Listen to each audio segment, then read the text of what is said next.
Mesdames et messieurs, bonsoir et bienvenue à cette deuxième édition spéciale premier anniversaire de la riposte. Patrick et Jonathan ont pu être là ce soir. Ils ont été brûlés vifs, tout ça en célébrant leur fête. Tout d'abord, les étudiants dans l'association étudiante de l'UQAM feront tout en leur pouvoir pour faire régner la démocratie, même si ça va jusqu'à brimer des droits fondamentaux.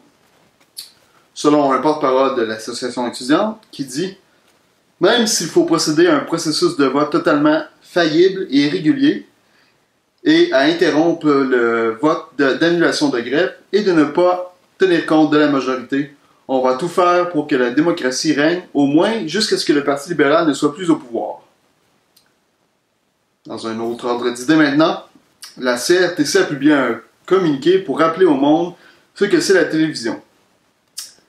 Dans le communiqué, on dit « C'est cette petite boîte noire ou grise que tu pouvais changer le poste avec la manette, puis les pitons, puis des fois il y avait Mitsu de temps en temps dessus. » Les nouvelles internationales maintenant. Le président Obama et Raúl Castro se sont rencontrés aujourd'hui dans une rencontre historique pour faire sûr que les États-Unis pourront maintenant régner partout sur le monde. Le président Castro était anticipatif à l'idée qu'un McDo puisse offrir des tacos qui ne seraient pas de pâles imitations. Au niveau provincial maintenant, dans une autre mesure d'austérité visant à atteindre l'équilibre budgétaire, le premier ministre Philippe Couillard songerait à vendre à un prêteur sur gage les petites statuettes situées dans l'armoire dans le Parlement du Québec.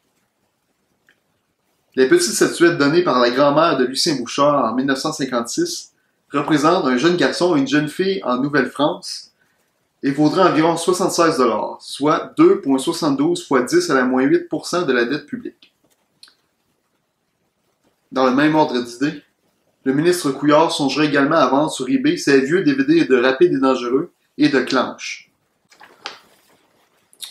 Dans les chroniques éditoriales maintenant, Thierry Vandal lui-même a écrit « Ne vous inquiétez pas pour moi, je pars avec une généreuse prime de retraite. » Dans ce communiqué, il dit « Plusieurs doivent travailler d'arrache-pied pour vivre après avoir travaillé à 65 ans pour avoir une retraite adéquate. Heureusement, ce ne sera pas le cas pour moi. Plusieurs vont dire qu'avec tout ce que j'ai accumulé comme revenu, je n'aurai même pas besoin d'aucun autre revenu additionnel pour le restant de mes jours. Et c'est bien vrai. Je crois qu'avec toutes les controverses à mon sujet, il était temps que je quitte. Bien entendu, en empochant 80% du salaire que je gagnais quand je travaillais et faisais des affaires. Ça en prend du monde nouveau. Du monde qui vont savoir comment régler les dépenses extravagantes d'une des plus importantes sociétés d'État. Dans mon cas, je vous regarderai essayer d'atteindre l'équilibre budgétaire de très haut. Culturel maintenant, Kevin Bazinet. Fuck it, we're doing it live! Et au niveau culturel maintenant, Kevin Bazinet, finaliste à La Voix, avoue qu'il a très hâte d'être la saveur du mois. Dans un communiqué, il avoue que tout ce qu'il avait à faire pour être la nouvelle saveur du mois et de retourner dans l'oubli et d'être un no-name, c'était de dire au revoir à ses droits moraux. Il a très hâte de sortir un album que quelques-uns vont acheter et qu'ils vont tout de suite l'oublier par la suite à la prochaine édition de La Voix. Il dit « Vous souvenez-vous de la dernière personne qui a gagné La Voix? Moi non plus. C'est pourquoi, et je cite dans ces mots, c'est pourquoi j'ai sacrifié tout ce temps que j'aurais pu consacrer à me bâtir une vraie carrière pour être la nouvelle saveur du mois. » Voilà, c'était tout pour cette édition de la riposte premier anniversaire. Et pour célébrer, nous pouvons souffler une balloune.